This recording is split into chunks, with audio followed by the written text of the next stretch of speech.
예, 우리 주와 함께 죽고 주와 함께 살아 또 부활의 영광이 이라는 우리 성도님들 다 되시길 바랍니다. 자, 오늘 말씀의 제목 한번 따라 합시다. 섬기신 예수님. 섬기러 이 땅에 오신 우리 예수님을 우리 함께 상고합니다.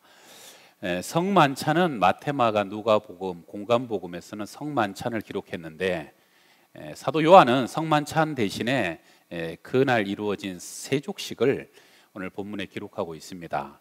사랑의 사도로 알려졌잖아요. 주님께서 세상을 떠나 마지막으로 자기 사람들을 사랑하시되 끝까지 사랑하시니라. 그 주님의 사랑이 어떤 사랑으로 표현되어졌는가 하는 것을 이 세족식에 참 잘 담아 표현했습니다. 아마 장소는 오순절 마가다락방 성령이 강림하시고 초대교회가 되었던 바로 그 동일한 곳에 주님께서 제자들과 마지막 만찬을 하시면서 제자들의 발을 씻기신 것이라고 짐작이 되고요. 주님께서 식사를 하던 자리에서 일어나셔서 허리에 수건을 두르시고 또 허리를 동이시고 그러면서 제자들 한 사람 한 사람 대화를 가져다가 발을 씻으십니다.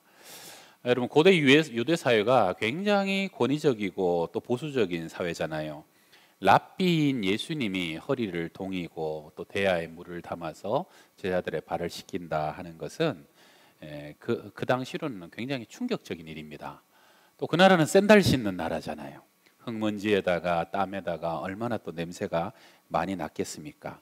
그래서 보통 집에 귀한 손님이 오거나 주인도 특별할 때 가장 어린 종이나 제일 천한 종이 발을 씻겨주는 정도였지, 뭐 주인이 종의 발을 씻긴다거나 또는 랍비가 제자의 발을 씻긴다는 것은 그들로서는 상상할 수 없는 충격적인 일이었습니다. 왜 주님이 그런데 그렇게 발을 씻겼을까? 우리 13장 1절에 유월절 전에 자기가 세상을 떠나 아버지께서 돌아갈 때가 이런 줄 아시고 주님이 이제 이것이 마지막 때라라고 알고 계셨죠. 그래서 제자들에게 그들의 가슴에 심겨줘야 될 어떤 마지막 가르침 하나를 사랑하라, 이렇게 사랑하라 라고 하시면서 친히 발을 씻기고 있는 것입니다. 오늘 세 가지를 한번 참고합니다. 첫 번째 한번 따라 합시다. 내가 하지 않아도 되는 일을 하는 것이 섬김입니다. 우리 13장 14절에 보게 되면 내가 주와 또는 선생이 되어 너희 발을 씻었으니 너희도 서로 발을 씻어주는 것이 옳으니라. 여러분, 주인은 주인이 해야 될 일이 있고 종은 종이 해야 될 일이 있죠. 그런데 주인이 종이 해야 될 일을 대신해 준다든가 랍비가 제자가 해야 될 일을 대신해 준다면 그것 자체가 큰 섬김이 됩니다. 내가 마땅히 앉아 있어야 할 자리를 더 낮은 사람에게 내어주고 내가 그 사람 앞에 엎드려서 그의 발을 씻겨준다는 것. 여러분, 하나님의 나라는 역설의 나라입니다. 가난한 자를 부유케 하시고요, 또 하나님의 나라는 큰 자가 섬기는 자가 되는 나라예요. 여러분, 가정에서 누가 섬기세요? 여러분, 교회에서 부서에서 누가 섬기세요? 가장 은혜 많이 받고 성숙한 사람이 결국은 섬기게 돼 있고 져주게 돼 있습니다. 가장 은혜 받은 사람이 더 넓은 가슴으로 그들의 연약함을 받아내 주게 있는 것. 그래서 하나님의 나라는 큰 자가 섬기는 나라고요. 여러분, 계속적으로 누군가가 나를 섬기고 기도해 주고 정말 그가 넓은 가슴으로 나를 받아준다면 그의 위치와 신분이 어떠하든지 그는 영적으로는 나보다 큰 사람인 것을 기억하시길 바랍니다. 제가 미국에서 이민교회를 2년 조금 넘게 사역한 적이 있었는데 이민교회 사역이 참 힘들어요.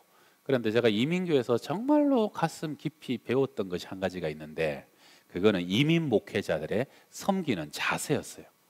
이민 목회자들 정말로 잘 섬기더라고요. 제가 그 섬기던 교회에서 전에 한번 3박 4일로 TD라고 수련회를 반강제적으로 올라간 적이 있었다라고 말씀드렸는데 그때는 집에서 운전하는 사람이 저였기 때문에 제가 없으면 애가 학교도 못 가고 어린이집도 못 가고 집안이 그냥 집에 갇혀 있어야 되는 거예요. 그래서 제가 어렵습니다, 못 갑니다, 다음에 갈게요 그랬는데 교회에서 꼭 가야 된다고 굳이 올라가라고 하는 바람에 제가 어쩔 수 없이 3박 4일 저 산 위에 올라갔어요. 그러니까 이제 마음이 불편하죠. 마음이 불편하고 사실 좀 내심 못마땅한 것도 있었어요. 첫날 밤을 자고 그 다음날 아침에 새벽 기도를 하고 이렇게 둥근 식탁에 한 6-7명이 한 조라 이렇게 식사를 하는데 옆에 어떤 그냥 웨이터인 줄 알았어요. 한 사람이 긴 주전자 가지고 물을 능숙하게 주르르르 따로 주는 거예요. 그런데 이제 익숙한 소리가 들려요. 목소리가. 목사님, 잘 잤어요? 그러는 거예요. 그래서 이렇게 봤더니 제가 섬기던 교회 담임 목사님이 꼭 웨이트처럼 막 머리에 모자까지 빵모자에다가 그 가운에다가 그리고 허리를 이렇게 동이고 거기서 웨이트를 하는 거예요. 그런데 물 따라주고 반찬 갖다 주고 끝나고 커피 후식 전부 다 날라주는데 한 번만 아니라 사흘 내내 그러는 거예요. 그리고 가만히 보니까 거기 담임 목사님들이 성도들 위해서 매번 그렇게 섬기는 거예요. 정말 그때 깜짝 놀랐어요. 그 목사님이 잘 잤어요 하고 노는데 깜짝 놀랐어요. 충격이었어요. 충격. 저는 부끄러운 얘기인데 저는 한국에서 목회하고 갔는데 제가 한 번도 목사님들이 그런 걸 못 봤거든요. 더군다나 며칠을 거기서 계속 웨이트를 하고 물을 따라주고 설거지를 하고 이것은 그래서 제가 그날 아침에 어젯밤까지 마음이 막 확 닫혀 있었는데 그 모습을 보는 순간 울컥하는 거예요. 울컥하는 거예요. 그리고 이제 눈물샘이 이렇게 열리더니 사흘 내내 참 은혜를 많이 받고 내려오게 됐었습니다. 여러분 누군가가요 그냥 내가 그 일 안 해도 돼요. 내 위치에서 내 자리에서 그렇게까지 안 해도 돼요. 그런데 그 사람이 그렇게 섬기는 곳으로 낮아지는 걸 보니까 이 마음에 다친 것이 뻥 뚫려요. 그리고 내 마음의 치유와 회복과 위로가 시작되게 되는 것. 이것이 섬김의 능력이구나. 마가복음 10장 45절에 인자가 온 것은 주님 이 땅에 온 것은 섬김을 받으려 함이 아니라 도리어 섬기려 하고 자기 목숨을 많은 사람의 대속물로 주려 함이라. 주님은 십자가를 지심으로 우리를 위해 대신 죽으시러 오셨는데 그것을 주님은 친히 내가 섬기러 왔다라고 말씀하고 계십니다. 그림 하나 보여드릴게요. 여러분 지금 이 그림이 누군지 아십니까? 누구예요? 언더우드 선교사죠. 그리고 그 옆에 있는 사람은 모르시더라고. 아펜셀러입니다. 아펜셀러. 언더우드와 한날 항시에 동시에 우리나라에 들어온 선교사입니다. 그러면 다른 그림 하나 더 보여드릴게요. 이 사람들은 누구예요? 아까 그 사람들이 우리나라 갓 입국했을 때의 젊은 언더우드는 우리나라에 26살에 들어왔고요. 아펜셀러는 27살에 들어왔어요. 언더우드는 총각이었고 아펜셀러는 아내와 함께 기혼자로 들어왔습니다. 1885년 부활주일에 청년 언더우드와 아펜셀러가 제물포항에 입국을 했죠. 아펜셀러는 최초의 감리교 선교사고 미국 드류신학교를 졸업한 수재였고요. 한국에서는 정동제일교회를 설립했고 배제학당을 세웠습니다. 병원을 세웠고 한국 성서서에서 회장직을 맡아 성경 번역에 헌신함으로 우리가 이 지금 성경을 받아볼 수 있게 그렇게 헌신을 했죠. 그렇게 자기의 젊음을 다 바치다가 1902년 그의 나이 44살에 목포로 가던 배에 항해 도중에 풍랑을 만납니다. 그래서 배가 많이 부셔집니다. 그때 조선 소녀 하나가 바다에 빠지죠. 뛰어들어서 그 소녀를 구해놓고 그리고 배에 겨우 매달려 있다가 다시 한번 파도가 치고 그 파도에 휩쓸려서 그는 결국은 죽게 됩니다. 그래서 언더우드는 지금 양화진에 여기 가게 되면 언더우드의 아펜셀러의 묘비가 있어요. 그 묘비에 성경 구절이 하나 새겨져 있는데 그 묘비 평소에 신념이 그렇게 새겨진 것이죠. 그 묘비에 새겨진 것이 섬김을 받으러 온 것이 아니라 섬기러 왔습니다라고. 여러분 한번 생각해 보세요. 27살이면 얼마나 젊습니까? 우리 백 목사님보다도 훨씬 젊어요. 여기 박 목사님. 박 목사님보다는 뭐 배로 젊고 훨씬 젊어요. 그 앞길 창창한 청년이 그 넓은 태평양을 지나가지고 안전이 보장돼 있어요. 누가 알아주긴 합니까? 왜 그렇게 헌신하고 목숨 바쳐서 이 나라를 위해서 그 멀리에서 이까지 건너왔습니까? 안 온다고 비난할 사람 아무도 없고 비난받을 일도 전혀 아닙니다. 그런데 주님처럼 섬기러 오신 거예요. 가장 낮은 곳으로, 연약한 곳으로. 그의 섬김과 그의 죽음이요, 지금 우리로 하여금 그 젊은이들의 섬김이 지금 우리나라가 얼마나 복을 받으며 우리 양평동교회 같은 교회가 세워지고 우리도 지금 여기서 하나님의 자녀로 예배하게 된 것, 그 섬김의 능력인 것을 믿으시기를 바랍니다. 누군가는 섬겨야 결국은 그 섬김 때문에 하나님의 나라와 생명은 구원되게 된다 하는 것입니다. 자, 두 번째 한번 따라 합시다. 계속 반복해야 하는 일이 섬김입니다. 베드로가 좀 유별나죠. 예수님이 발을 씻기자 그러니까 베드로가 뭐라 그럽니까? 베드로가 이르되 내 발을 절대로 씻지 못하시리이다. 예수께서 대답하시되 내가 너를 씻어주지 아니하면 너와 나와 상관이 없느니라. 그러니까 뭐라 그래요? 시몬 베드로가 이르되 주여 내 발뿐 아니라 손과 머리도 다 씻어 주십시오. 이 베드로는 좀 적당히가 없는 사람이에요. 풍랑 속에서도 그냥 다른 제자들은 다 가만히 있는데 나 바다 위에 걷게 해주세요 하고 바다 위에 뛰쳐나가더니 좀 걸었어요. 그러다가 혼자 빠져들어가고 다 줄을 버려도 나는 안 버립니다 하고 큰 소리 치더니 또 계집종에서 3번 예수님을 부인해버리고 주님이 그날 베드로에게 대답하시죠. 이미 목욕한 자는 발밖에 씻을 필요가 없느니라. 여러분, 요건 우리가 성막의 모형을 조금 참조하면 이해가 쉬운데요. 출애굽기 25장에 보게 되면 하나님이 저렇게 생긴 성막을 지어라라고 모세에게 친히 명령을 하시죠. 저 성막은 인간이 어떻게 하나님을 예배하고 하나님을 만나는가에 대한 가장 핵심적인 모형입니다. 저기 천막 같은 데가 저 안에 성소가 있고 지성소가 있고 법궤가 있죠. 그리고 그 앞에 안뜰인데 그 안뜰에 번제단과 물두멍이라는 게 있습니다. 저 큰 구메다의 문으로 들어가게 되면 제일 먼저 번제단에서 제사를 드립니다. 내가 범죄했잖아요. 그러면 양을 한 마리 제사장에게 가져갑니다. 그러면요, 그 양을 범죄한 사람이 피를 죽이고 피를 쏟고 각을 다 떠야 돼요. 그럼 제사장이 그것을 저기 불태우는 동안 그 바닥에 엎드려 갖고 저 양이 납니다. 내가 지켜 죽어야 되는데, 내가 불타 죽어야 되는데, 그렇게 회개합니다. 그러면 제사장이 이렇게 세우면서 일어나십시오. 이제 하나님이 당신을 용서하셨습니다고 그를 보내주는 거예요. 자, 바로 저 번제단이요, 우리를 위해 지키고 피 흘려 죽으신 예수 그리스도의 구속의 사역을 상징하는 거예요. 그 피 흘림과 그 지켜지심으로 우리의 모든 죄가 용서되고 구원받은 자녀가 되었다는 것이죠. 그런데 그 바로 다음에 성막과 그 번제단 사이에 물두멍이 있어요. 여자들의 녹거울로 만든 저 물두멍이 저기 있다는 겁니다. 오늘 출애굽기 30장에 보게 되면 그들이 회막에 들어갈 때에 물로 씻어라.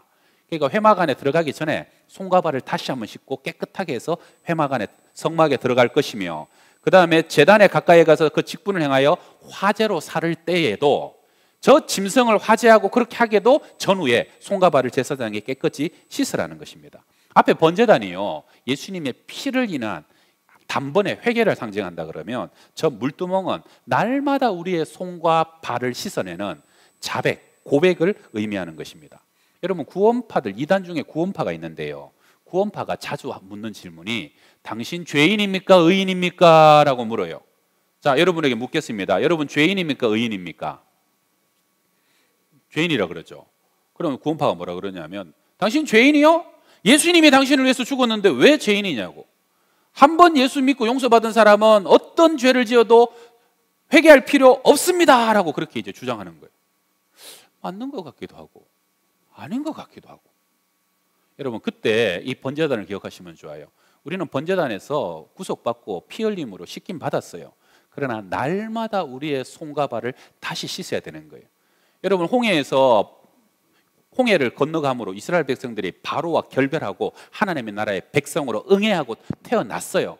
그래서 광야에 들어갔어요. 광야는 하나님의 나라예요. 그러나 그 속에서 아직도 죄의 근성이 남았기 때문에 40년을 그들을 정결하게 거룩하게 성화의 백성으로 만들어 가시는 거예요.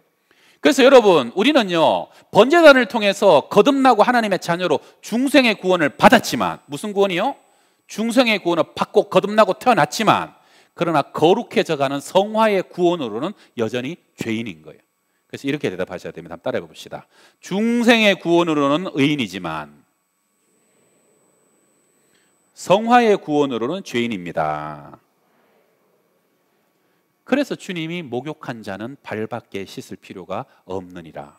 여러분, 지금이야 매일 샤워하고 목욕할 수도 있지만 옛날에는 그렇지 않잖아요. 목욕한 자는, 우리는 목욕했어요. 거듭났어요.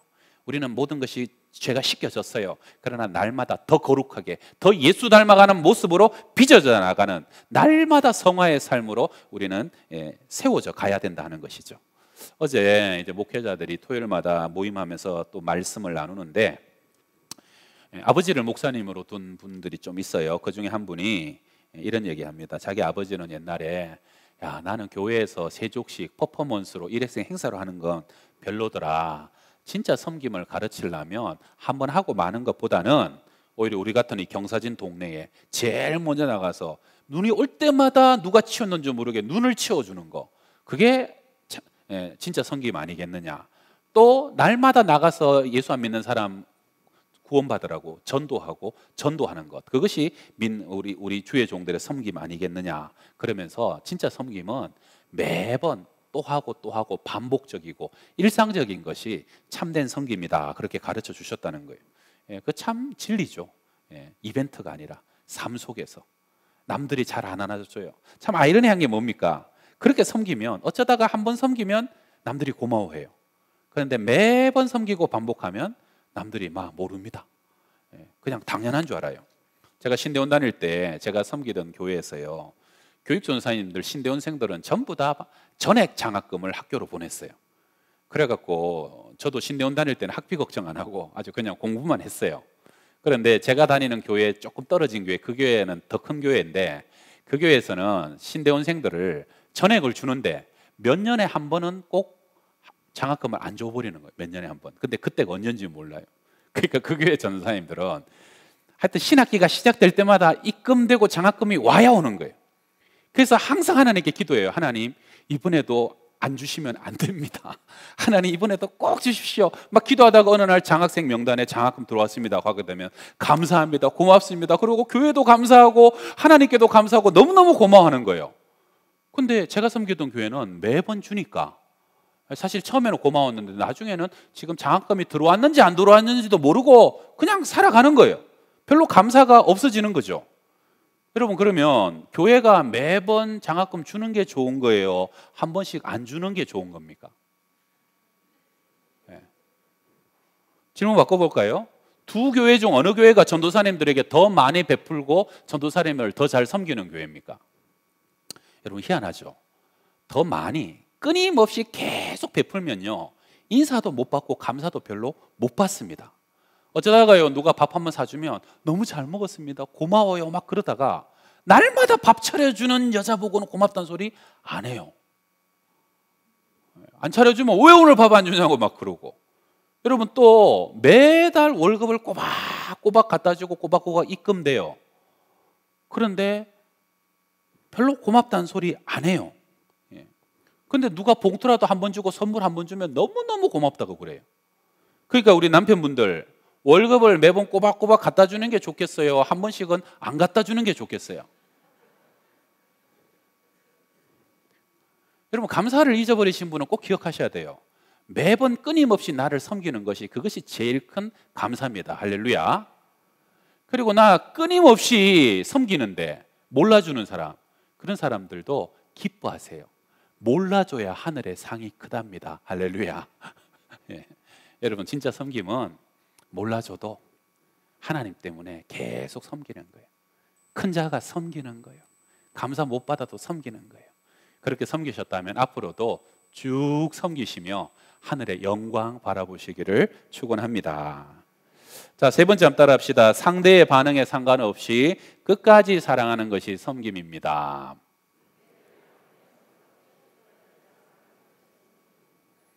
이게 좀 어려운 거죠.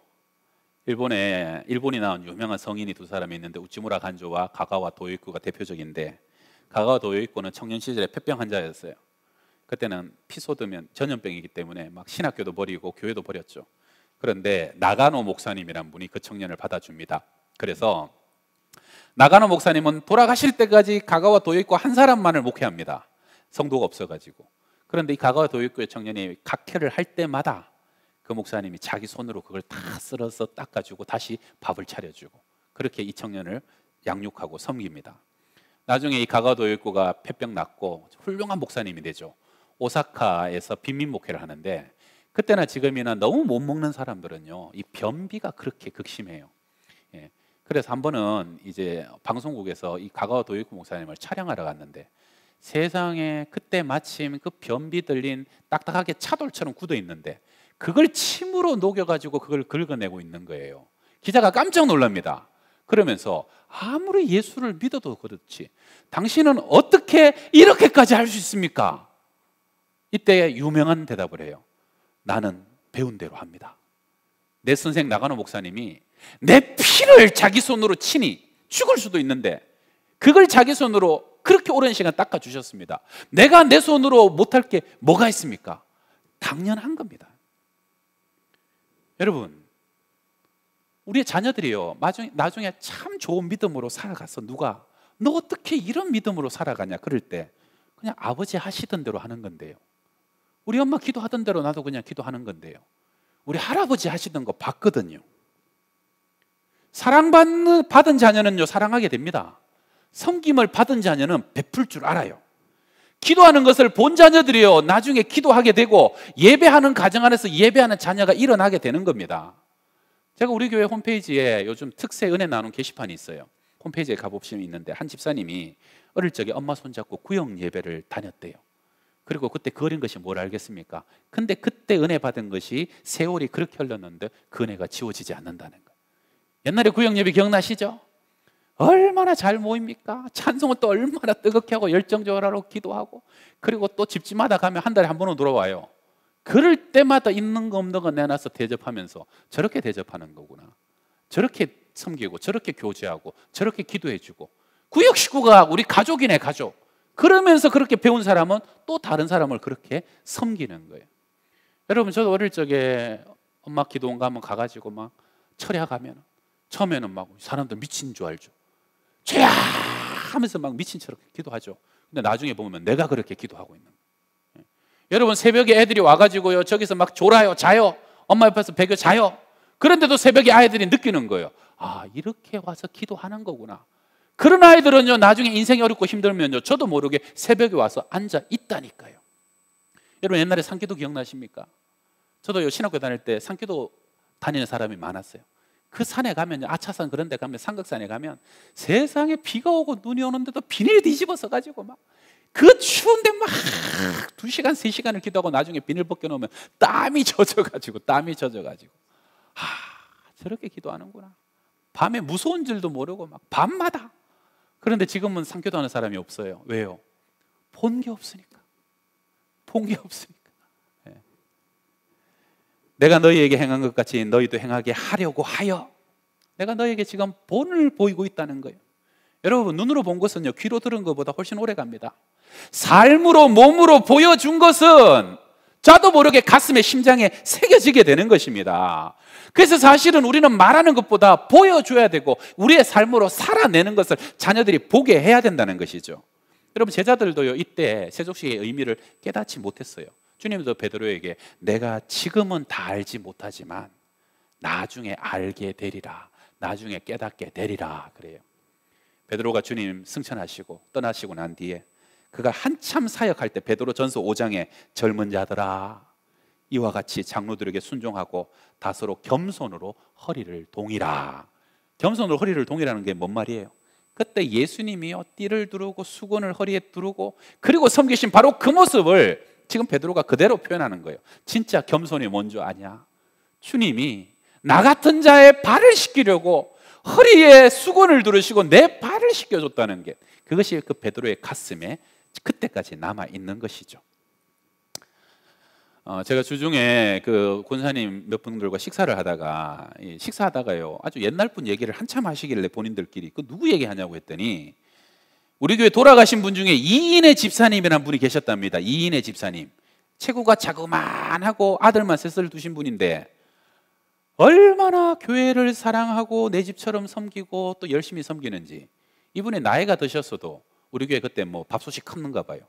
그 밥 주고 갖고 밥을 퍼는데 이 사람이 작으니까요 잘못하면 밥솥에 그냥 들어가 버릴 것처럼 거기서 막 밥을 퍼가지고 잘못하다가 다치신다고, 고만하시라고, 이제 연세도 드셨으니까 그렇게 말려도 그분이 항상 내가 할 일은 따로 있다고, 권사님 집사님 할 일 해라고, 내가 할 일은 내가 한다고, 얼마나 그렇게 평생을 섬기다가 돌아가셨다는. 그러면서 권사님들이 목사님 천국 생각하면 그분이 제일 중간에 먼저 가 있을 것 같아요. 다른 사람은 몰라도 그분은 천국에 딱 가면 계실 것 같아요. 그러는 거죠. 작은 거인이죠. 천국은요 이 땅에서 섬기는 자가 큰 자가 되거든요. 섬기는 자가 제일 영광의 자리 가운데 영광을 얻게 되거든요. 맞아요. 그분 제일 영광 가운데 있을 거예요. 여러분도 천국에서 큰 자가 되시기를 바랍니다. 근데 여러분, 천국 가서도 영광도 영광이지만 제가 참 감사한 것은 그런 분들이요 더 중요한 영향을 끼치고 가는 게 뭐냐면 그렇게 봉사하는 것을 본 집사와 후배들이 그분처럼 섬기게 된다는 거예요. 제가 우리 교회 와가지고 느낀 게 하나 뭐냐면, 여러분 대한민국의 대형교회나 중형교회나 개척교회나 식당 일을 다 힘들어요. 그래갖고 여자분들이 목사님 식당 좀 안 하면 안 되냐고, 우리 사람 돈 주고 사람 사자고 알바 쓰자고 막 이런 얘기를 매번 해요. 우리 교회는요 그런 게 없어요. 식당 일을 잘해요, 맛있게 해요, 즐겁게 해요, 힘 안 들이고 해요. 지난주에도 보니까 막 도시락 400개, 제가 500개 만들려고 했더니 잘 만들어내요. 그냥 척척척척 공장처럼 잘 만들어내요. 그러면서도요 하시는 분들이요 했다고, 그렇게 일 많이 했다고 막 이게 막 힘들다고 거드름 피우거나 그러지 않아요. 눈빛이 하여야 할 일을 한 것뿐이고 원래 하던 거 한 것뿐입니다. 이게 어떻게 가능합니까? 앞에 분들이 그렇게 본을 보여주셨기 때문에 그런 거예요. 원래 교회 봉사 그렇게 하는 줄 알아요. 원래 교회 그렇게 사랑해야 되는 줄 알아요. 원래 교회에 내가 그렇게 충성해야 되는 줄 알아요. 그런 사람은요 안 힘들어요, 안 어려워요. 우리 엄마 아버지가 그렇게 하셨으니까 나도 하던 대로 하는 거예요. 여러분 이 코로나 어려운 시절에 우리 교회가 작년에도 그렇고 올해도 그렇고 평년보다 헌금이 거의 줄지를 않았어요. 사람은 안 오는데 계속 헌금은 교회로 들어와요. 보물 있는 곳에 마음이 있다고, 교회에 마음이 있어서 그런가. 여러분들이요, 그래서 제가 한 번은 어떻게 이렇게 헌금이 줄지도 않고 들어오는가 제가 가만히 봤더니, 물론 연세 드신 분들은 여전히 헌금을 잘합니다. 그거는 뭐 말할 것도 없고요. 근데 우리 교회가요 중년도 젊은이도 청년들도 헌금을 옛날에 하던 대로 똑같이 합니다. 어떻게 그게 가능합니까? 원래 그렇게 하는 줄 아는 거예요. 아버지 하시니까, 엄마 하니까, 어릴 적부터 그렇게 하다 보니까 원래 그래야 되는 줄 보고 배운 거예요. 여러분 사람은요 절대로 수업 받은 대로 살지 않아요. 내가 집에서 습관대로 배인대로 살아가는 것이고요, 우리 내 앞에 선배들 부모님들이 보고 가르쳐 준 대로 나도 그렇게 하고 있더라는 거예요. 여러분 특세가 내일부터 마태복음 25장이 시작되는데, 마태복음 25장에 가면 양과 염소 비유가 나옵니다.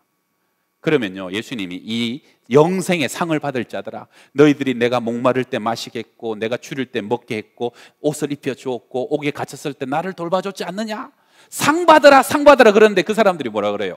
언제요? 우리가 언제 그랬습니까 주님? 근데 이 저주받을 자들아, 너희들이 안 먹이고 안 입히고 안 돌보고 너희들만 위하여 그랬더니 이 사람들이 또 뭐라 그래요? 언제요? 우리가 언제 주님한테 그랬습니까? 둘 다 몰라요. 둘 다 언제 그랬는지. 여러분 이게 종말에 일어날 일이에요. 왜 그렇습니까? 살던 대로 살았거든요. 하던 대로 했거든요. 자기는요 상을 쌓는지도 모르고 그냥 그렇게 충성하고 봉사하고 구제하고 나눴어요. 자기는 그것이 죄의 길인지도 모르고 자기만 위해서 먹고 마시고 자기만을 위해서 한평생 다 탕진했어요. 근데 그게 죄인지도 몰라요. 언제예요? 여러분 지금 충성하는 사람은 20년 전에도 충성하던 사람입니다. 지금 기도하는 사람은 30년 전에도 기도하는 사람입니다. 그런데요 조금만 나중에 조금만 뒤에 그런 사람은요 나중에 주님 앞에 설 때도 아차 기도 못했구나, 아차 충성 못했구나, 아차 아무것도 주님께 내가 드리질 못했구나, 분명히 그런 모습으로 서게 된다는 것이죠. 여러분 열심히 충성하는 사람은요 많이 해도 안 지쳐요. 기뻐요, 즐거워요. 몸에 배어있기 때문에. 그런데 안 하던 사람은 조금만 해도 지쳐요. 조금만 해도 교만해지고 조금만 해도 불평불만이 가득해지게 됩니다. 왕대밭에서 왕대 나는 거예요. 명문 가문에서 인물 나는 거예요. 신앙의 명문 교회 가운데 하나님의 섬김과 봉사와 인내의 사람들이 거기서 일어나게 되는 거예요. 믿으십니까? 우리 교회 지지난주에 창립기념주일에 영상 보셨죠? 세상에 70년 80년을 이 교회를 섬기고 성가대 구역장 뭐 교사 50년 40년을 해버려요. 그분들한테 한번 물어보세요. 어떻게 50년을 했었어요? 어떻게 40년 아이들을 가르치셨어요? 대부분 대답이 그래요. 하던 대로 하니까요. 그냥 뭐 매년 해야 되는 줄 알고 하다 보니까 그냥 지금 50년 됐네요. 평생이 가버렸네요. 그게 쌓이는 거예요. 여러분 그 기도가 쌓이는 것이고 그 은혜가 쌓이는 것이고 그 헌신이 쌓여가지고 하나님의 주님이 다시 오실 때 주님 앞에 영광과 존귀와 상급이 되는 것을 믿으시기를 바랍니다. 그래서 후회 없는 오늘 하루를 살아가야 됩니다. 내가 오늘처럼 내일을 살아가고 어제처럼 오늘 살아가도 주님 나는 후회 없습니다. 주님 오시려면 오세요. 괜찮습니다. 그렇게 살아가는 것이 정말 신앙이라는 겁니다. 벼락치기 하듯이 어느 날 주님 오실 날을 알면 바리새인들이 예수님께 바리새인들도 언제 종말이 옵니까? 언제 하나님의 나라가 임합니까? 자꾸 물어요. 왜요? 그날만면 내가 그때부터 열심히 할게요. 이런 마음이죠. 늦었어요. 늦었어요. 아닙니다. 오늘 충성을 하고 오늘 후회 없는 삶을 살아가야 된다는 것이죠. 제가 마지막 질문 하나 합니다. 마가다락방에서 이 6월절 만찬 중에 주님이 제자들의 발을 씻기시잖아요. 가룟 유다의 발도 씻겼을까요? 안 씻겨주셨을까요? 어떻게 그렇게 잘하세요? 가룟 유다의 발도 씻겨주셨어요. 왜냐하면 발 씻기고 성만찬 진행되는데 그때까지 앉아 있었기 때문에. 그러면 가룟 유다가 예수님 당신을 팔 걸 알고 씻겼을까요? 모르고 씻겼을까요? 여러분 참 놀랍지 않습니까? 진짜 가슴이 짠하잖아요. 이제 내일 모레 내 팔아 넘겨요, 저놈이. 근데도 그 더러운 말을 가룟 유다까지 제외하지 않고 시키는 거예요. 6월절 전에 예수께서 자기가 세상을 떠나 아버지께서 돌아갈 때가 이런 줄 아시고 세상에 있는 자기 사람들을 사랑하시되 끝까지 사랑하시니라. 진정한 섬김은 나 배신하는 그 사람에게 섬김의 손길을 거두지 않는 겁니다. 그 사람에게도 내 마음의 문을 걸어 잠그지 않는 것입니다. 자, 우리 옆 사람에게 마지막으로 이렇게 한번 고백하고 오늘 말씀 마치겠습니다. 한번 바라보시면서 당신의 모습이 어떠하든지 사랑하겠습니다. 자, 반응이 시원찮죠? 한 번 더 합시다. 당신의 반응에 상관없이 사랑하겠습니다. 네. 예. 상관없이 하나님 때문에 사랑하시기를 축원합니다. 기도합시다. 하나님 아버지, 섬기는 자로 이 땅에 오셔서 제자들의 발을 씻기신 주님, 우리에게 그런 본을 보여주셔서 너무 감사합니다. 하지 않아도 되는 것을 하는 것이 섬김입니다. 오랫동안 누가 몰라줘도 날마다 반복하는 것이 섬김입니다. 상대의 모습이 어떠하든지 상대의 반응이 어떠하든지 주님 때문에 하늘의 영원한 영광을 바라보며 기뻐하며 이 섬김의 길을 걸어가게 하여 주옵소서. 양평동교회 성도들이 이 말없는 섬김으로 오랜 세월 몸된 교회가 든든히 세워져 가고 있습니다. 귀한 믿음의 선배들을 우리 앞에 보내주셔서 감사하고 우리가 그 길을 걷게 하셨으니 감사합니다. 남은 사순절 2주간 주님의 길을 함께 걸어가게 하여 주옵소서. 예수님의 이름으로 기도합니다. 아멘.